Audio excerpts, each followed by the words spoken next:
Sardis ಸಭೆ, ಜೇಷಾಮ್ ಜಬುದೊರೆ. ಅಧ್ಯಾಯ 7. ಮರಣವನ್ನು ಎದುರು ನೋಡುವ ಸಭೆ. ಪ್ರಕಟಣೆ 3:1-6. ಸಾರ್ದಿಸಿನಲ್ಲಿರುವ ಸಭೆಯ ದೂತನಿಗೆ ಬರೆಯುವುದು ಏನೆಂದರೆ, ದೇವರ 7 ಆತ್ಮಗಳು 7 ನಕ್ಷತ್ರಗಳು ಉಳ್ಳಾತನು ಹೇಳುವುದೇನೆಂದರೆ, ನಿನ್ನ ಕಾರ್ಯಗಳನ್ನು ಬಲ್ಲೆನು, ಜೀವಿಸುವವನು ಎಂದು ಹೆಸರು ನಿನಗಿದ್ದರೂ ಸತ್ತವನಾಗಿದ್ದಿ. ನೀನು ಎಚ್ಚರವಾಗಿರು, ಸಾಯುವ ಹಾಗಿದ್ದ ಉಳಿದವುಗಳನ್ನು ದೃಢಪಡಿಸು. ನನ್ನ ದೇವರ ಮುಂದೆ ನಿನ್ನ ಕೃತ್ಯಗಳಲ್ಲಿ ಒಂದಾದರೂ ಸಂಪೂರ್ಣವಾದದೆಂದು ನಾನು ಕಾಣಲಿಲ್ಲ. ಆದುದರಿಂದ ನೀನು ಹೊಂದಿದ ಉಪದೇಶವನ್ನು, ಅದನ್ನು ಕೇಳಿದ ರೀತಿಯನ್ನು ನೆನಪಿಗೆ ತಂದುಕೊಂಡು ಅದನ್ನು ಕಾಪಾಡಿಕೋ ಮತ್ತು ದೇವರ ಕಡೆಗೆ ತಿರುಗಿಕೋ. ಆದರೂ ತಮ್ಮ ವಸ್ತುಗಳನ್ನು ಮೈಲಿಗೆ ಮಾಡಿಕೊಳ್ಳದಿರುವ ಸ್ವಲ್ಪ ಜನರು ಸಾರ್ದಿಸ್ನೊಳಗೆ ನಿನ್ನಲ್ಲಿದ್ದಾರೆ. ಅವರು ಯೋಗ್ಯರಾಗಿರುವುದರಿಂದ ಶುಭ ವಸ್ತ್ರಗಳನ್ನು ಧರಿಸಿಕೊಂಡು ನನ್ನ ಜೊತೆಯಲ್ಲಿ ನಡೆಯುವರು. ಜಯಶಾಲಿಗೆ ಹೀಗೆ ಶುಭ್ರ ವಸ್ತ್ರಗಳನ್ನು ತೊಡಿಸುವರು. ದೇವರಾತ್ಮನು ಸಭೆಗಳಿಗೆ ಹೇಳುವುದನ್ನು ಕಿವಿಯುಳ್ಳವನು ಕೇಳಲಿ ಎಂದು ಬರೆ. ಕಟ್ಟುವಿಕೆ. ಸಾರ್ದಿಸ್ ಸಭೆಯು ತನ್ನನ್ನು ಕುರಿತು ಹೆಮ್ಮೆ ಪಟ್ಟುಕೊಳ್ಳುತ್ತದೆ. ಕಾರಣವೇನೆಂದರೆ, ತನ್ನನ್ನು ಯಾರಿಂದಲೂ ಚಲಿಸುವಂತೆ ಮಾಡಲಾಗದು. ನಾನು ಸುರಕ್ಷಿತವಾದ ಸ್ಥಳದಲ್ಲಿದ್ದೇನೆ, ಯಾವ ಶತ್ರುವಿಗೂ ನನ್ನನ್ನು ಬೀಳಿಸಲು ಸಾಧ್ಯವಿಲ್ಲ ಎಂದು ಸಂತೋಷಪಟ್ಟಿತು. ಪೆರ್ಗಮದಂತೆ ಸಾರ್ದಿಸ್ ಪಟ್ಟಣವು ಎತ್ತರದ ಬೆಟ್ಟದ ಮೇಲೆ ಕಟ್ಟಲ್ಪಟ್ಟಿತು. ಸುಮಾರು 1000 ಅಡಿ ಎತ್ತರದಲ್ಲಿ ಮೋಲಸ್ ಎಂಬ ಗುಹೆಯ ಮೇಲೆ ಮೈದಾನ ಪ್ರದೇಶವಿತ್ತು. ತುವತೈರ ಪಶ್ಚಿಮ ದಿಕ್ಕಿಗೆ ಇದು ಒಂದು ಮುಖ್ಯ ನಗರವಾಗಿ ಕಾಣಿಸುತ್ತಿತ್ತು. ವ್ಯಾಪಾರಕ್ಕೆ ಮುಖ್ಯ ಸ್ಥಳವಾಗಿತ್ತು. ಸ್ಟ್ರಾಬೋ ಎಂಬ ಖಗೋಳ ಶಾಸ್ತ್ರಜ್ಞನು ಈ ಸಾರ್ದಿಸ್ ನಗರವನ್ನು ಇದು ಒಂದು ದೊಡ್ಡ ನಗರವಾಗಿತ್ತೆಂದು ವರ್ಣಿಸಿದ್ದಾನೆ. ಏಷ್ಯಾದ ಉತ್ತರ ಭಾಗದಲ್ಲಿ ಬೆಟ್ಟದ ಮೇಲಿದ್ದ ಲಿದಿಯಾ ರಾಜ್ಯದ ಪೂರ್ವಿಕ ಮುಖ್ಯ ನಗರ. ಇವರ ಸುತ್ತಲಿರುವ ಕೆಳಗಿನ ದೇಶಗಳಿಂದ ಒಂದು ಇಕ್ಕಟ್ಟಾದ ಸ್ಥಳದಿಂದ ಇದರೊಳಕ್ಕೆ ಹೋಗಬೇಕು. ಶತ್ರುಗಳು ಒಳಗೆ ಪ್ರವೇಶಿಸಿದ ಹಾಗೆ ಒಂದು ಕೋಟೆಯನ್ನು ಕಟ್ಟಿದರು. ಈ ಪಟ್ಟಣದ ಸುತ್ತಲೂ ದೊಡ್ಡ ದೊಡ್ಡ ಗೋಡೆಗಳಿದ್ದವು. ಕ್ರಿಸ್ತಶಕ 7ನೇ ಶತಮಾನದಲ್ಲೇ ಮೊಟ್ಟಮೊದಲು ಚರಿತ್ರೆಯಲ್ಲಿ ಈ ಸಾರ್ದಿಸ್ ನಗರದ ಹೆಸರು ಬರೆಯಲ್ಪಟ್ಟಿದೆ. ಈ ಸಮಯದಲ್ಲಿಯೇ ಸಾರ್ದಿಸಿನ ನಾಣ್ಯಗಳು ಉಂಟಾದವು. ಇದಕ್ಕೆ ಮೊದಲು ಇಲ್ಲಿ ನಾಣ್ಯಗಳು ಚಲಾವಣೆಯಲ್ಲಿರಲಿಲ್ಲ. ದೊಡ್ಡ ಐಶ್ವರ್ಯವಂತನಾದ ಕ್ರೋಯಿಸಸ್ ಎಂಬ ಅರಸನು ಲಿದಿಯದ ಮುಖ್ಯ ಪಟ್ಟಣವಾಗಿ ಈ ಸಾರ್ದಿಸ್ ನಗರವನ್ನು ಆರಿಸಿಕೊಂಡನು. ಅಲ್ಲಿ ತನ್ನ ಬೊಕ್ಕಸಗಳು ಸುರಕ್ಷಿತವಾಗಿರುತ್ತವೆ ಎಂಬ ತೃಪ್ತಿಯಿಂದ ಇದನ್ನು. ಆದರೂ ಕ್ರಿಸ್ತಶಕ 547ರಲ್ಲಿ ದೊಡ್ಡ ಸೈರಸ್ ಎಂಬ ಅರಸನು ಸಾರ್ದಿಸ್ ನಗರವನ್ನು ಆಕ್ರಮಿಸಿ ಕ್ರೋಯಿಸಸ್ ಅರಸನಿಂದ ಬೊಕ್ಕಸದ ಹಣವೆಲ್ಲ ತೆಗೆದುಕೊಂಡನು. ಅದಾದ ನಂತರ ಸಾರ್ದಿಸ್ ಪರ್ಷಿಯಾದ ಮುಖ್ಯ ಪಟ್ಟಣವಾಗಿ ಮಾರ್ಪಟ್ಟಿತು. ಇದು ಮೊದಲುಗೊಂಡು ಗ್ರೀಕರಿಗೂ ಪರ್ಷಿಯನ್ನರಿಗೂ ನಡುವೆ ಯುದ್ಧವು ನಡೆಯಿತು. ಅಲೆಕ್ಸಾಂಡರನು ಇದನ್ನು ಯುದ್ಧದಲ್ಲಿ ಗೆದ್ದುಕೊಂಡನು. ಕ್ರಿಸ್ತಶಕ 218ನೇ ಶತಮಾನದಲ್ಲಿ ಅಂತಿಯೋಕಸ್ ಎಂಬ ಅರಸನು ತಿರುಗಿ ದಂಡೆತ್ತಿ ಬಂದನು. ಆದ ನಂತರ ಕ್ರಿಸ್ತಶಕ 190ರಲ್ಲಿ ಪೆರ್ಗಮ ರಾಜ್ಯದಲ್ಲಿ ಈ ಸಾರ್ದಿಸ್ ನಗರವು ಸೇರಲ್ಪಟ್ಟಿತು. ಕ್ರಿಸ್ತಶಕ 133ರಲ್ಲಿ ಪೆರ್ಗಮವು ರೋಮ್ ರಾಜ್ಯಕ್ಕೆ ಸೇರಿಸಲ್ಪಟ್ಟಿತು. ಕ್ರಿಸ್ತಶಕ 17ನೇ ಶತಮಾನದಲ್ಲಿ ಈ ಸಾರ್ದಿಸ್ ನಗರವು ಭೂಕಂಪದಿಂದ ನಾಶವಾಯಿತು. ಆದರೂ ಇದನ್ನು ತಿರುಗಿಕಟ್ಟಿ ಎಬ್ಬಿಸಲು ತಿಬೇರಿಯದ ಅರಸನು ಸಹಾಯ ಮಾಡಿದನು. 1402ರಲ್ಲಿ ಮಂಗೋಲಿಯನ್ನರುಗಳು ಸಾರ್ದಿಸನ್ನು ಸೆರೆ ಹಿಡಿದಾಗ ಅದು ಸಂಪೂರ್ಣವಾಗಿ ನಾಶವಾಯಿತು. ಕೆಲವು ಪಾಳು ಬಿದ್ದ ಪ್ರದೇಶಗಳು ಬಿಟ್ಟು ಈಗ ಯಾವುದೂ ಅಲ್ಲಿಲ್ಲ. ಅದರ ಪಕ್ಕದಲ್ಲಿ ಹಳೆಯ ಗ್ರಾಮವೊಂದು ಸಾರ್ಟ್ ಎಂಬ ಹೆಸರಿನಲ್ಲಿ ಈಗಲೂ ಇದೆ. 1910ರಿಂದ 1914ರವರೆಗೂ ನಡೆದ ನಿಧಿ ನಿಕ್ಷೇಪಗಳನ್ನು ಹುಡುಕುವಾಗ ಸಾರ್ದಿಸ್ನಲ್ಲಿ ಕ್ರಿಸ್ತಶಕ 4ನೇ ಶತಮಾನದಲ್ಲಿ ಒಂದು ಆಲಯವನ್ನು ಕಂಡುಹಿಡಿದರು. ಈ ಆಲಯವು ಸಿಬೇಲ್ ಎಂಬ ದೇವತೆಗಾಗಿ ಕಟ್ಟಲ್ಪಟ್ಟಿತು. ಇದನ್ನು ಕುರಿತು ಹೊಸ ಒಡಂಬಡಿಕೆಯಲ್ಲಿ ಅಪೊಸ್ತಲ ಕೃತ್ಯ 19, 24, 27, 28ನೇ ವಚನಗಳಲ್ಲಿ ಓದಬಹುದು. ಗ್ರೀಕರು ಈ ದೇವತೆಯನ್ನು ಅರ್ಟೆಮಿಸ್ ಎಂದು ಕರೆಯುತ್ತಿದ್ದರು. ರೋಮನ್ನರು ದಾಮರಿ ಎಂದು ಕರೆಯುತ್ತಿದ್ದರು. ಆದುದರಿಂದ ವಿಗ್ರಹಾರಾಧನೆಗೆಂದು 2 ದೊಡ್ಡ ಆಲಯಗಳು ಸಾದ್ರಿಸಿನಲ್ಲಿದ್ದವು. ಈ 2 ಆಲಯಗಳ ಪಕ್ಕದಲ್ಲಿ ಹಾಳಾದ ಕ್ರೈಸ್ತ ಸಭೆಯ ಕಟ್ಟಡವು ಇತ್ತು. ಈ ಸಭೆಯು 4ನೇ ಶತಮಾನದಲ್ಲಿದ್ದ ಸಭೆ. ಯೋಹಾನನು ಸಾದ್ರಿಸಿಗೆ ಬರೆದ ಪತ್ರದ ಮೂಲಕ 1ನೇ ಶತಮಾನದಲ್ಲಿ ಸಾದ್ರಿಸಿನಲ್ಲಿ ಕ್ರೈಸ್ತ ಸಭೆಯು ಇತ್ತೆಂದು ತಿಳಿದುಬರುತ್ತದೆ. ಗದರಿಕೆ: ಯೋಹಾನನ ದಿನಗಳಲ್ಲಿ ಜೀವಿಸಿದ್ದ ಸಾದ್ರಿಸ್ ಎಂಬ ಸಭೆಯ ಕ್ರೈಸ್ತರು ಚಿಂತೆಯಿಲ್ಲದವರಾಗಿಯೂ ಆತ್ಮೀಯ ರೀತಿಯಲ್ಲಿ ನಿದ್ರೆ ವ್ಯವಸ್ಥೆಯಲ್ಲಿದ್ದರು. ಇತರ ಸಭೆಗಳಂತೆ ಈ ಸಾದ್ರಿಸ್ ಸಭೆಯ ಕುರಿತು ಯಾವ ಹೊಗಳಿಕೆಯೂ ಇರಲಿಲ್ಲ. ಕಾರಣ, ನೀನು ಜೀವಿತರ ಸಂಖ್ಯೆಯಲ್ಲಿದ್ದರೂ ಸತ್ತವನಾಗಿದ್ದಿ ಎಂದು ಯೇಸು ಹೇಳಿದ್ದನು. ಗುಹೆಯ ಮೇಲೆ ಕಟ್ಟಿದ್ದ ಸಾದ್ರಿಸ್ ನಗರದ ಜನರು ನಮಗೆ ಯಾವ ಆಪತ್ತು ಬರುವುದಿಲ್ಲ ಎಂದು ಚಿಂತೆಯಿಲ್ಲದೆ ನಿದ್ರಿಸುತ್ತಿದ್ದಾಗಲೇ ಕ್ರಿಸ್ತ ಶಕ 218ರಲ್ಲಿ ಮಹಾ ಅಂತಿಯೋಕಸ್ ಅರಸನು ಸಾದ್ರಿಸಿನ ಬಾಗಿಲುಗಳನ್ನು ಹೊಡೆದನು. ಹಾಗೆಯೇ ಸಾದ್ರಿಸ್ ಸಭೆಯ ಕ್ರೈಸ್ತರುಗಳು ಆತ್ಮಿಕ ನಿದ್ರೆಯಲ್ಲಿದ್ದರು. ನಾವೊಂದು ವಸ್ತುವಿನ ಮೇಲೆ ನಂಬಿಕೆಯನ್ನಿಡುವುದಾದರೆ ದಿಢೀರೆಂದು ಆ ವಸ್ತುವು ಪ್ರಯೋಜನವಿಲ್ಲದಾದರೆ ನಿಜವಾಗಿಯೂ ನಮಗೆ ದೊಡ್ಡ ಆಘಾತವೇ ಆಗುತ್ತದೆ. ಅದರಂತೆಯೇ ಈ ಸಭೆಯ ಸ್ಥಿತಿಯೂ ಆಯಿತು. ಅದು ಜೀವವಿಲ್ಲದ ಸಭೆಯಾಗಿತ್ತು. ಯೇಸು ಜೀವಿಸಿದ ದಿನಗಳಲ್ಲಿ ಯೆಹೂದ್ಯರು, ಫರಿಸಾಯರು, ವಂಚಕರು, ಮೋಸಗಾರರು ಆಗಿದ್ದರು.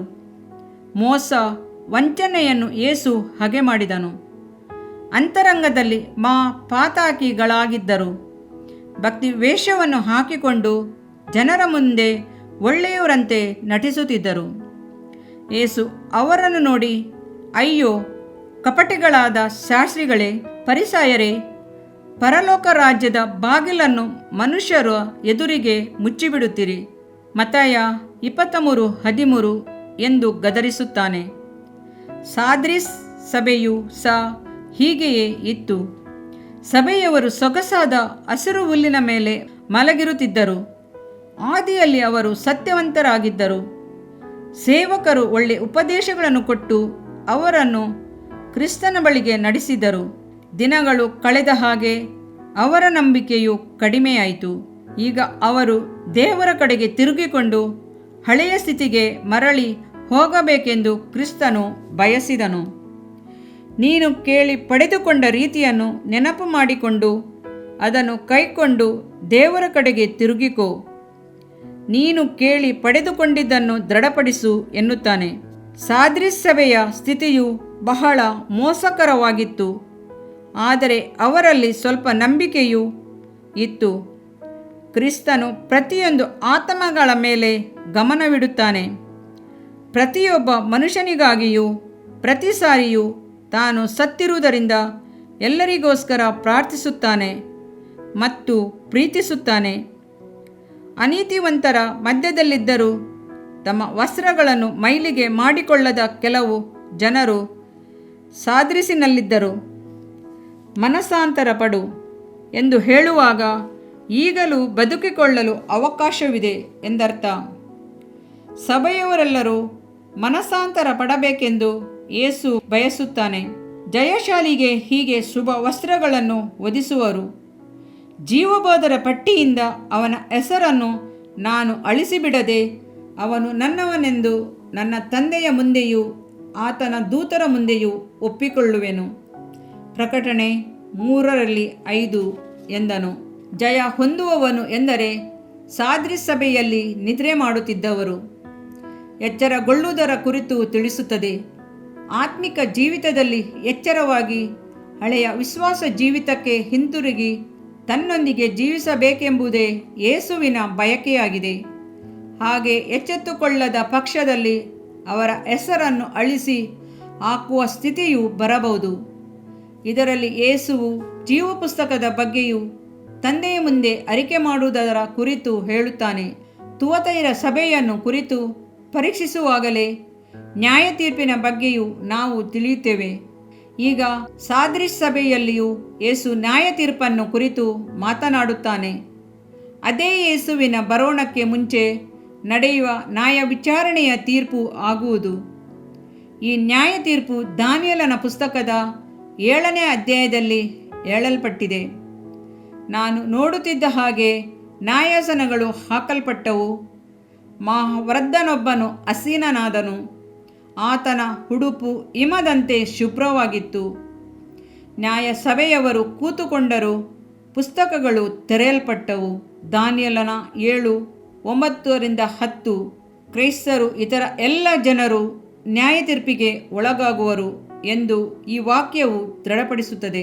ಪರಲೋಕದಲ್ಲಿ ನ್ಯಾಯ ವಿಚಾರಣೆಯು ನ್ಯಾಯ ತೀರ್ಪು ಈಗ ನಡೆಯುತ್ತಿದೆ. ನಮ್ಮ ಪ್ರಧಾನ ಯಾಜಕನಾದ ಕ್ರಿಸ್ತನು ನಮಗಾಗಿ ತಂದೆಯ ಬಳಿಯಲ್ಲಿ ಬೇಡಿಕೊಳ್ಳುತ್ತಿದ್ದಾನೆ. ನಮ್ಮ ಪಾಪಗಳನ್ನು ಅರಿಕೆ ಮಾಡಿ ಪಶ್ಚಾತ್ತಾಪಪಟ್ಟು ದೇವರೊಂದಿಗೆ ಒಡಂಬಡಿಕೆ ಮಾಡಿಕೊಳ್ಳುವುದು ಅತಿ ಅವಶ್ಯ. ನ್ಯಾಯ ತೀರ್ಪಿನಲ್ಲಿ ನಿಕೋಲಯಿತರು, ಬೀಳಾಮನಂಥ ಕ್ರೈಸ್ತರು ನಿತ್ಯ ಜೀವವನ್ನು ಹೊಂದುವುದಿಲ್ಲ. ಇಜಬೇಲಳಂಥ ಕ್ರೈಸ್ತರ ಗತಿಯು ಅದೇ ರೀತಿಯದೇ. ಅದು ಮಾತ್ರವಲ್ಲ, ಆತ್ಮಿಕ ಜೀವಿತದಲ್ಲಿ ಅಲಕ್ಷ್ಯವಾಗಿ ನಿದ್ರಿಸುತ್ತಿರುವ ಕ್ರೈಸ್ತರು ನಿತ್ಯ ಜೀವವನ್ನು ಹೊಂದಲಾರರು. ನಾವೆಲ್ಲರೂ ನಿತ್ಯ ಜೀವವನ್ನು ಹೊಂದಿ ಬಾಳಬೇಕೆಂಬ ಉದ್ದೇಶದಿಂದ ಯೇಸು ನಮಗಾಗಿ ತನ್ನ ಪರಿಶುದ್ಧವಾದ ರಕ್ತವನ್ನು ಸುರಿಸಿ ಕಲ್ವಾರಿ ಶಿಲುಬೆಯಲ್ಲಿ ತನ್ನ ಜೀವವನ್ನು ಕೊಟ್ಟನು. ಆತನು ನಂಬಿಗಸ್ತನೂ ನೀತಿವಂತನೂ ಆಗಿದ್ದಾನೆ. ಆತನ ವಾಗ್ದಾನಗಳೆಲ್ಲವೂ ಸತ್ಯ. ನಾವು ಕೂಡ ಹಾಗೆಯೇ ಸತ್ಯವಂತರು, ನೀತಿವಂತರು ಆಗಿರಬೇಕೆಂದು ಆತನು ಬಯಸುತ್ತಾನೆ. ಸಾರ್ದಿಸ್ ಸಭೆಯ ಚರಿತ್ರೆಯು ನಮ್ಮ ಆತ್ಮಿಕ ಸ್ಥಿತಿಯನ್ನು ಸ್ವಲ್ಪ ಹಿಂತಿರುಗಿ ನೋಡುವಂತೆ ಮಾಡುತ್ತದೆ. ವಿಶ್ವಾಸಿಗಳ ಮಧ್ಯದಲ್ಲಿ ದೇವರ ಪ್ರೀತಿಯು ಕಾಣಲ್ಪಡಬೇಕು. ಆ ಪ್ರೀತಿಯೇ ದೇವರ ವಾಕ್ಯಕ್ಕೆ ವಿಧೇಯರಾಗುವಂತೆ ಮಾಡುತ್ತದೆ. ದೇವರನ್ನು ಆರಾಧಿಸಲು ವಿಧೇಯತೆ ಬಹಳ ಅವಶ್ಯ. ದೇವರ ವಾಕ್ಯಕ್ಕೆ ವಿಧೇಯರಾಗಿ ಜೀವಿಸುವುದು ಪ್ರತಿಯೊಬ್ಬ ವಿಶ್ವಾಸಿಗಳಿಗೆ ಜೀವನಾಡಿಯಾಗಿದೆ. ನೀತಿವಂತರಾಗಿ ಜೀವಿಸುವ ಜೀವಿತವೇ ಬೇರೆ, ಮತಾಸಕ್ತಿಯಿಂದ ಜೀವಿಸುವುದೇ ಬೇರೆ. ಇವೆರಡು ಜೀವಿತದ ನಡುವೆ ಬಹಳ ವ್ಯತ್ಯಾಸವಿದೆ. ಜನರು ಈ ವ್ಯತ್ಯಾಸವನ್ನು ತಪ್ಪಾಗಿ ತಿಳಿದುಕೊಳ್ಳುತ್ತಾರೆ. ಮತಾಸಕ್ತಿಯಿಂದ ಜೀವಿಸುವುದು ಮಾನವನ ಸ್ವಭಾವ. ನೀತಿವಂತನಾಗಿ ಜೀವಿಸುವುದು ದೈವಿಕ ಸ್ವಭಾವ. ಒಂದು ಮನುಷ್ಯನಿಗಾಗಿ, ಇನ್ನೊಂದು ದೇವರಿಗಾಗಿ. ಒಬ್ಬನು ಮತಾಸಕ್ತಿಗಳನ್ನು ನಂಬಿ ಜೀವಿಸುತ್ತಾನೆ, ಅವನನ್ನು ರಿಲಿಜಿಯಸ್ ಮ್ಯಾನ್ ಎನ್ನುವರು. ಇನ್ನೊಬ್ಬನು ದೇವರ ನೀತಿ ಕಾರ್ಯಗಳಲ್ಲಿ ನಂಬಿಕೆಯಿಟ್ಟು ಜೀವಿಸುತ್ತಾನೆ, ಇವನನ್ನು ನೀತಿವಂತ, ರೈಚಸ್ನೆಸ್ ಮ್ಯಾನ್ ಎಂದು ಕರೆಯುತ್ತಾರೆ. ಅನೇಕ ಸಮಯಗಳಲ್ಲಿ ಮನುಷ್ಯನು ನೀತಿವಂತನಾಗಿ ಜೀವಿಸುವುದಕ್ಕಿಂತಲೂ ಮತವಾದಿಯಾಗಿ ಜೀವಿಸಲು ಇಷ್ಟಪಡುತ್ತಾನೆ. ಮತವಾದಿಯಾಗಿ ಜೀವಿಸುವುದು ಹೃದಯಕ್ಕೂ ದೇವರಿಗೂ ದೂರವಾದದ್ದು. ಫರಿಸಾಯನ ಹಾಗೂ ಸುಂಕದವನ ಚರಿತ್ರೆಯಿಂದ ಈ ಸತ್ಯವನ್ನು ತಿಳಿಯಬಹುದು. ದೇವರು ಒಬ್ಬ ಮನುಷ್ಯನ ಹೊರಗಿನ ತೋರಿಕೆಯನ್ನು ನೋಡಿ ತೀರ್ಪು ಮಾಡುವುದಿಲ್ಲ. ಅವನ ಅಂತರಂಗವನ್ನು ನೋಡಿ ನ್ಯಾಯ ತೀರಿಸುತ್ತಾನೆ. ಒಬ್ಬನ ಹೃದಯವು ನೀತಿಯನ್ನು ಹುಡುಕುವಾಗ ಅವನ ಜೀವನದ ಎಲ್ಲ ಭಾಗಗಳು ನೀತಿಯುಳ್ಳದಾಗಿಯೇ ಇರುತ್ತದೆ. ಒಬ್ಬ ಮನುಷ್ಯನು ದೇವರ ಕಡೆಗೆ ತಿರುಗುವಾಗ ಅವನ ಪಾಪಗಳು ಸಂಪೂರ್ಣವಾಗಿ ಕ್ಷಮಿಸಲ್ಪಟ್ಟು ಆಶೀರ್ವದಿಸಲ್ಪಡುತ್ತಾನೆ. ವ್ಯಭಿಚಾರದಲ್ಲಿ ಸಿಕ್ಕಿಕೊಂಡ ಸ್ತ್ರೀಯನ್ನು ನೋಡಿ ಯೇಸು, ಹೋಗು, ಇನ್ನು ಮೇಲೆ ಪಾಪ ಮಾಡಬೇಡ ಅಂದನು. ಕ್ಷಮಿಸಲ್ಪಟ್ಟ ಮನುಷ್ಯನು ಪರಲೋಕದ ಕಡೆಗೆ ದೃಷ್ಟಿ ಇಡಬೇಕು. ಏನೇ ಕಷ್ಟಗಳು ಬಂದರೂ ಕೆಳಗೆ ಅಂದರೆ ಈ ಲೋಕದ ಕಡೆಗೆ ನೋಡಬಾರದು. ಹದ್ದು ತನ್ನ ರೆಕ್ಕೆಗಳನ್ನು ಆಕಾಶದ ಕಡೆಗೆ ಚಾಚಿಕೊಂಡು ಹಾರುವುದೇ ಒಂದು ಸುಂದರವಾದ ದೃಶ್ಯ. ವಿಶ್ವಾಸಿಯ ಹೃದಯವು ಯಾವಾಗಲೂ ಪರಲೋಕದ ಕಡೆಗೆ ಇರಬೇಕು. ಲೋಕದ ಕಡೆಗೆ ನೋಡುವಾಗ ಸೈತಾನನು ನಮ್ಮ ಮನಸ್ಸನ್ನು ತನ್ನ ಕಡೆಗೆ ತಿರುಗಿಸಿಕೊಂಡು ನಮ್ಮನ್ನು ಕುರುಡರನ್ನಾಗಿ ಮಾಡಿ ದಾರಿ ತಪ್ಪಿಸುತ್ತಾನೆ, ನಮ್ಮ ಆತ್ಮವನ್ನು ನಷ್ಟಪಡಿಸುತ್ತಾನೆ. ಕ್ರಿಸ್ತನನ್ನು ಅಂಗೀಕರಿಸಿಕೊಳ್ಳುವಾಗ ನಾವು ಯಾವಾಗಲೂ ಆತನ ಸನ್ನಿಧಾನವನ್ನೇ ಅಪೇಕ್ಷಿಸುತ್ತೇವೆ. ಹಾಗೆ ಜೀವಿಸಲು ಅಭ್ಯಾಸ ಮಾಡಿಕೊಳ್ಳಬೇಕು. ಯೇಸುವನ್ನು ಕುರಿತು ನಾವು ತಿಳಿದ ವಿಷಯಗಳನ್ನು ಅನುಭವಕ್ಕೆ ತರುವುದು ಮುಖ್ಯವಾದದ್ದು. ಆತನೊಂದಿಗೆ ಸೇರಿ ಜೀವಿಸಬೇಕಾದರೆ ಸತ್ಯವೇದವನ್ನು ಓದುವುದು ಮಾತ್ರವಲ್ಲ, ಪ್ರಾರ್ಥನೆ, ಪರಿಶುದ್ಧ ಜೀವಿತ ಇವುಗಳನ್ನು ಎಂದಿಗೂ ಕಳೆದುಕೊಳ್ಳಬಾರದು. ಹಾಗೆ ಜೀವಿಸಲು ಯೇಸು ಬಿಡುವುದೇ ಇಲ್ಲ. ನಮ್ಮ ಪ್ರಾರ್ಥನೆಗಳಲ್ಲಿ ಆತನು ಅನುಭವಿಸಿದ ಶ್ರಮ ಸಂಕಟಗಳನ್ನು, ನಮ್ಮ ಪಾಪಗಳ ಭಯಂಕರತೆಯನ್ನು ಹೋಲಿಸಿ ಕಣ್ಣೀರು ಸುರಿಸುವಾಗ ಪಾಪವು ನಮ್ಮನ್ನು ಮುತ್ತಿಕೊಳ್ಳದ ಹಾಗೆ ಆತನ ಹಸ್ತವು ನಮ್ಮನ್ನು ಕಾಪಾಡುತ್ತದೆ. ನಮ್ಮ ಕಣ್ಣೀರು ಅವುಗಳಿಗೆ ಬೇಲಿಯಾಗುತ್ತದೆ. ಯೇಸುವಿನ ರಕ್ತವು ಅವುಗಳ ಮೇಲೆ ಚೆಲ್ಲಲ್ಪಟ್ಟು ಅವುಗಳನ್ನು, ಅಂದರೆ ಪಾಪದ ಇಚ್ಛೆಗಳನ್ನು ಹೊಡೆದೋಡಿಸುತ್ತದೆ. ನಾವು ತಿರುಗಿ ಕರ್ತನಿಗೂ ಮನುಷ್ಯರಿಗೂ ವಿರೋಧವಾಗಿ ಪಾಪ ಮಾಡಿದಾಗ ತಕ್ಷಣವೇ ನಮಗೆ ದಂಡನೆಯಾಗಿರುವುದರಿಂದ ತಿರುಗಿ ನಾವು ಪಾಪ ಮಾಡಲು ಪ್ರೇರೇಪಿಸಲ್ಪಡುತ್ತೇವೆ. ದೇವರು ಬಹಳ ತಾಳ್ಮೆಯುಳ್ಳವನಾಗಿ ತಿರುಗಿ ನಮಗೆ ಅವಕಾಶಗಳನ್ನು ಕೊಡುತ್ತಲೇ ಇರುತ್ತಾನೆ. ಪಾಪ ಮಾಡಲು ಅನುಮತಿ ಕೊಡುವುದೇ ಇಲ್ಲ. ನಾವು ದೇವರ ಕಡೆಗೆ ತಿರುಗಿಕೊಳ್ಳುವಾಗಲೇ ನಮ್ಮನ್ನು ಮಾರ್ಪಡಿಸುತ್ತಾನೆ. ನಾವಾದರೂ ಲೋಕವನ್ನು ಪ್ರೀತಿಸಿ ಹಿಂಜಾರಿ ಹೋಗುತ್ತೇವೆ. ನಾವು ರಕ್ಷಣೆ ಹೊಂದಿದ ನಂತರ ಮಾಡಬೇಕಾದ ಕಾರ್ಯಗಳು ಬಹಳ ಉಂಟು. ನೀವು ಮನೋಭೀತಿಯಿಂದ ನಡುಗುವವರಾಗಿ ನಿಮ್ಮ ರಕ್ಷಣೆಯನ್ನು ಸಾಧಿಸಿಕೊಳ್ಳಿರಿ ಎಂದು ಪೌಲನು ತಿಳಿಸುತ್ತಾನೆ. ಫಿಲಿಪ್ಪಿ 2:12. ಮನುಷ್ಯರು ಕರ್ತನಿಗೆ ಪ್ರಿಯರಾಗಿ ಜೀವಿಸಬೇಕು ಎಂದು ಒಳ್ಳೆಯ ಮಾರ್ಗಗಳನ್ನು ಹುಡುಕುವಾಗ ಅಂಥವರು ನೀತಿವಂತರಾಗಿ ಜೀವಿಸುತ್ತಾರೆ. ಕರ್ತನು ಅಂಥವರನ್ನು ಆಶೀರ್ವಾದಿಸುತ್ತಾನೆ. ಸಾರ್ದಿಸ್ ಸಭೆಯವರು ರಕ್ಷಣೆ ಹೊಂದಿದರು, ಆದರೆ ಅವರ ರಕ್ಷಣೆಯು ನೆರವೇರಲು ಅವರು ಪ್ರಯಾಸ ಪಡಲಿಲ್ಲ. ಆತ್ಮಿಕ ಜೀವಿತದಲ್ಲಿ ನಿದ್ರೆ ಮಾಡುವುದು ಬಹಳ ಅಪಾಯಕರ. ಕೃಪೆಯಿಂದಲೇ ರಕ್ಷಣೆ ಹೊಂದಿದ್ದೇವೆ ಎಂದು ಹೇಳಿಕೊಂಡು ಸತ್ಯಕ್ಕೆ ವಿಧೇಯರಾಗುವುದರಲ್ಲಿ ಆಲಕ್ಷ್ಯ ಮಾಡಿದರೆ ನಮಗೆ ರಕ್ಷಣೆಯು ಸಿಗುವುದಿಲ್ಲ. ಅದಕ್ಕಾಗಿ ಕ್ರಿಸ್ತನ ರಕ್ಷಣೆಯು ಸಿಗುವುದು ಕಷ್ಟಕರವೆಂದು ಭಾವಿಸಿ ಬಿಟ್ಟು ಬಿಡಬಾರದು. ನನ್ನ ಆಜ್ಞೆಗಳು ಭಾರವಾದವುಗಳಲ್ಲ ಎಂದು ಕರ್ತನು ನಮ್ಮನ್ನು ಬಲಪಡಿಸುತ್ತಾನೆ. ನಾವು ದೇವರ ಕಡೆಗಾಗಲಿ ಲೋಕದ ಕಡೆಗಾಗಲಿ ತಿರುಗಿಕೊಳ್ಳುವುದು ನಮ್ಮ ಮನಸ್ಸಿನ ಸಂಕಲ್ಪವಾಗಿದೆ. ನಾವು ಮನಸ್ಸಿನಲ್ಲಿ ಯಾವ ಯೋಚನೆಗಳನ್ನು ಮಾಡಿಕೊಳ್ಳುತ್ತೇವೋ ಅದರಂತೆಯೇ ನಾವು ನಡೆಯುವವರಾಗಿರುತ್ತೇವೆ. ನಾವು ನಮ್ಮ ಜೀವನದ ಚುಕ್ಕಾಣಿಯನ್ನು ಕರ್ತನ ಕಡೆಗೆ ತಿರುಗಿಸುವುದಾದರೆ ನಮ್ಮ ಜೀವನ ಸಾರ್ಥಕತೆಯನ್ನು ಹೊಂದುತ್ತದೆ. ಒಂದು ಸಾರಿ ಕಣ್ಣು ಕಾಣದ ಒಬ್ಬ ಚಿಕ್ಕ ಬಾಲಕನೊಬ್ಬನನ್ನು ಕ್ರೈಸ್ತ ಶಾಲೆಗೆ ತಂದು ಸೇರಿಸಿದರು. ಅವನ ತಂದೆ ತಾಯಿಗಳು ಕ್ರಿಸ್ತನನ್ನು ಅರಿಯದವರು. ಬಾಲಕನು ಕ್ರೈಸ್ತ ಶಾಲೆಯಲ್ಲಿ ಮುಂದುವರಿದದ್ದು ಮಾತ್ರವಲ್ಲ, ಕ್ರಿಸ್ತನನ್ನು ಸಂಪೂರ್ಣ ತಿಳಿದುಕೊಂಡವನಾಗಿ ರಕ್ಷಿಸಲ್ಪಟ್ಟನು. ಕ್ರೈಸ್ತ ಜೀವಿತವು ಅವನಿಗೆ ಜೇನಿನಂತೆ ಮಧುರವಾಗಿತ್ತು. ಅದನ್ನು ಅವನು ಹಾಗೆಯೇ ಗಟ್ಟಿಯಾಗಿ ಹಿಡಿದುಕೊಂಡನು. ಬಾಲಕನು ರಜಾದಿನಗಳಲ್ಲಿ ಮನೆಗೆ ಬರುವಾಗ ಅನ್ಯ ಜಾತಿಯವರಾದ ಅವನ ತಂದೆ ತಾಯಿಗಳು ಹಿಂದಿನಂತೆ ಮಗನನ್ನು ವಿಗ್ರಹ ಆರಾಧನೆ ಮಾಡಲು, ಅದಕ್ಕೆ ಅಡ್ಡ ಬೀಳಲು ಹೇಳಿದರು. ಅದಕ್ಕೆ ಅವನು ಒಪ್ಪಲೇ ಇಲ್ಲ. ಮಗನು ಕ್ರೈಸ್ತ ಮತಕ್ಕೆ ಸೇರಿ ಅದನ್ನೇ ದೇವರನ್ನಾಗಿ ಮಾಡಿಕೊಂಡಿದ್ದನೆಂದು ತಿಳಿದಾಗ ಕೋಪದಿಂದ ಗುಡುಗಿದರು. ಅವನನ್ನು ಒತ್ತಾಯ ಮಾಡಿದರು. ಅವರು ಕಾಲಿಗೆ ಬಿದ್ದು ನಮಸ್ಕರಿಸುತ್ತಿದ್ದ ದೇವರಿಗೆ ಅಡ್ಡ ಬೀಳಲು ಹೇಳಿದರು. ಅವನು ಅದಕ್ಕೆ ಒಪ್ಪಲಿಲ್ಲ. ಸ್ವಂತ ಮಗನೆಂದು ನೋಡದೆ ಚಿತ್ರಹಿಂಸೆ ಕೊಟ್ಟರು. ಪ್ರೀತಿಯಲ್ಲಿ ಮಾತಿನಲ್ಲಿ ಭೇದ ಮಾಡಿದರು. ಅವನ ಹೃದಯ ಹೊಡೆಯಿತು.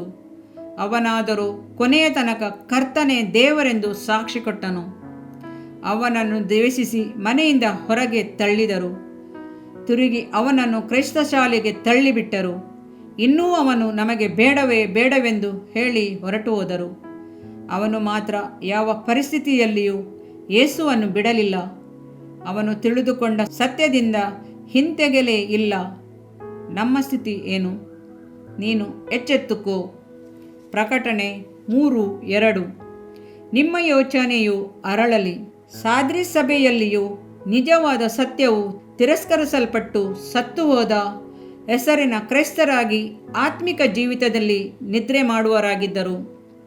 ಆತ್ಮಿಕ ಜೀವಿತದಲ್ಲಿ ನಿದ್ರಿಸುವವರು ಒಳ್ಳೆ ಸಾಕ್ಷಿಗಳಾಗಿ ಜೀವಿಸಲು ಸಾಧ್ಯವಿಲ್ಲ. ಇವರ ಮುಂದೆ ಇವರ ಮಂದ ಬುದ್ಧಿಯಿಂದ ಇತರರಿಗೆ ಅಡ್ಡಗೋಡೆಯಂತಿರುವರು. ಅವರ ಮಧ್ಯದಲ್ಲಿಯೂ ದೇವರನ್ನು ಗಟ್ಟಿಯಾಗಿ ಹಿಡಿದುಕೊಂಡಿದ್ದ ವಿಶ್ವಾಸಿಗಳಿದ್ದರು. ಈಗಲೂ ಅನೇಕ ಸಭೆಗಳು ಸತ್ತ ಸಭೆಗಳಾಗಿ ಇದ್ದರೂ ಒಂದು ವೇಳೆ ನಾವು ಅಲ್ಲಿದ್ದರೂ ಎಚ್ಚರವಾಗಿದ್ದು ನಮ್ಮ ನಂಬಿಕೆಯನ್ನು ಕಾಪಾಡಿಕೊಳ್ಳಲು ಸಾಧ್ಯವೆಂದು ಕರ್ತನು ನಮಗೆ ದೃಢವಾದ ಮನಸ್ಸನ್ನು ಕೊಡುತ್ತಾನೆ. ಇದರಿಂದ ನಿನ್ನ ದೇಹಕ್ಕೆ ಆರೋಗ್ಯವು, ಎಲುಬುಗಳಿಗೆ ಸಾರವು ಉಂಟಾಗುವವು. ಜ್ಞಾನೋಕ್ತಿಗಳು 3ನೇ ಅಧ್ಯಾಯ 8ನೇ ವಾಕ್ಯ. ಪ್ರಿಯ ವೀಕ್ಷಕರೇ ಮತ್ತು ಕರ್ತನಲ್ಲಿ ಸಹೋದರ ಸಹೋದರಿಯರೇ, ನೀವು ನಮ್ಮ ಈ ಕಾರ್ಯಕ್ರಮವನ್ನ ವೀಕ್ಷಿಸಿದ್ದಕ್ಕಾಗಿ ದೇವರ ನಾಮದಲ್ಲಿ ನಿಮಗೆ ವಂದನೆಗಳು. ದೇವರ ವಾಕ್ಯವು ನಮ್ಮ ಎಲುಬಿಗೆ ಬಲವೂ ಸಾರವೂ ಆಗಿದೆ ಎಂದು ಸತ್ಯವೇದವು ಹೇಳುವಂತೆ ಈ ಕಾರ್ಯಕ್ರಮವು ನಿಮಗೆ ಆಶೀರ್ವಾದಕರವಾಗಿದೆ ಎಂದು ನಂಬುತ್ತೇವೆ. ಪ್ರಿಯ ವೀಕ್ಷಕರೇ, ನಮ್ಮ ಈ ಸೇವೆಗಾಗಿ ಪ್ರಾರ್ಥಿಸಿರಿ ಮತ್ತು ಎಲ್ಲಾ ಕಾರ್ಯಕ್ರಮಗಳನ್ನ ಇತರರೊಂದಿಗೆ ಶೇರ್ ಮಾಡಿರಿ. ಅದೇ ರೀತಿಯಾಗಿ ನಮ್ಮ ಈ ಯೂಟ್ಯೂಬ್ ಚಾನೆಲ್ ಅನ್ನು ಸಬ್ಸ್ಕ್ರೈಬ್ ಮಾಡಿರಿ ಹಾಗೂ ಲೈಕ್ ಮಾಡಿ. ನಿಮ್ಮ ಅನಿಸಿಕೆಗಳನ್ನು ಕಮೆಂಟ್ ಬಾಕ್ಸ್ನಲ್ಲಿ ನಮಗೆ ತಿಳಿಯಪಡಿಸಿ. ನಮ್ಮ ಸಂಖ್ಯೆ 7022104605. ಈ ಸಂಖ್ಯೆಗೆ ಕರೆ ಮಾಡಿರಿ. ಒಬ್ಬ ಪಾಪಿಯ ಪ್ರಾರ್ಥನೆ, ಯೇಸುವನ್ನು ರಕ್ಷಕನಾಗಿ ಅಂಗೀಕರಿಸಲು ಮಾಡಬೇಕಾದ ಪ್ರಾರ್ಥನೆ. ಪ್ರಿಯ ಪರಲೋಕದ ತಂದೆಯೇ, ಯೇಸುವಿನ ಹೆಸರಿನಲ್ಲಿ ನಾನು ನಿನ್ನ ಬಳಿಗೆ ಬಂದಿದ್ದೇನೆ. ನನ್ನ ಬಳಿಗೆ ಬರುವವರನ್ನು ನಾನು ತಳ್ಳಿಬಿಡುವುದೇ ಇಲ್ಲ. ಯೋಹಾನ 6:37 ಎಂದು ನಿನ್ನ ವಾಕ್ಯ ಹೇಳುತ್ತದಲ್ಲ. ಆದ್ದರಿಂದ ನೀನು ನನ್ನನ್ನು ತಳ್ಳಿಬಿಡದೆ ನನ್ನನ್ನು ಸೇರಿಸಿಕೊಳ್ಳುವಿ ಎಂದು ನನಗೆ ಗೊತ್ತಿದೆ. ಆದ್ದರಿಂದ ನಾನು ನಿನಗೆ ಸ್ತೋತ್ರ ಮಾಡುತ್ತೇನೆ. ನೀನು ನಿನ್ನ ವಾಕ್ಯದಲ್ಲಿ ನೀನು ಯೇಸುವನ್ನೇ ಕರ್ತನೆಂದು ಬಾಯಿಂದ ಅರಿಕೆ ಮಾಡಿಕೊಂಡು ದೇವರು ಆತನನ್ನು ಸತ್ತವರೊಳಗಿಂದ ಎಬ್ಬಿಸಿದನೆಂದು ಹೃದಯದಿಂದ ನಂಬಿದರೆ ನಿನಗೆ ರಕ್ಷಣೆಯಾಗುವುದು ಎಂತಲೂ ಕರ್ತನ ನಾಮವನ್ನ ಹೇಳಿಕೊಳ್ಳುವವರೆಲ್ಲರಿಗೆ ರಕ್ಷಣೆಯಾಗುವುದೆಂತಲೂ ಬರೆದಿದೆ. ರೋಮ 10:9 13ನೇ ವಾಕ್ಯ. ಯೇಸು ಕ್ರಿಸ್ತನು ದೇವಕುಮಾರನೆಂದು ನನ್ನ ಹೃದಯದಲ್ಲಿ ನಂಬುತ್ತೇನೆ. ನನ್ನನ್ನು ನೀತಿವಂತನನ್ನಾಗಿ ಮಾಡುವುದಕ್ಕಾಗಿ ಆತನು ಸತ್ತವರೊಳಗಿಂದ ಎಬ್ಬಿಸಲ್ಪಟ್ಟನು ಎಂದು ನಂಬುತ್ತೇನೆ. ನಾನು ಆತನ ನಾಮವನ್ನ ಹೇಳಿಕೊಳ್ಳುತ್ತೇನೆ. ಯೇಸುವೇ, ನೀನೇ ಕರ್ತನು. ತಂದೆಯೇ, ನೀನು ನನ್ನನ್ನು ರಕ್ಷಿಸಿದಿ ಎಂದು ನಾನು ನಂಬುತ್ತೇನೆ. ನಿನ್ನ ವಾಕ್ಯವು ಹೇಳುತ್ತದೆ, ಮನುಷ್ಯನು ಹೃದಯದಿಂದ ನಂಬುವುದರ ಮೂಲಕ ನೀತಿಯು ದೊರಕುತ್ತದೆ, ಬಾಯಿಂದ ಅರಿಕೆ ಮಾಡುವುದರ ಮೂಲಕ ರಕ್ಷಣೆಯಾಗುತ್ತದೆ. ರೋಮ 10:10.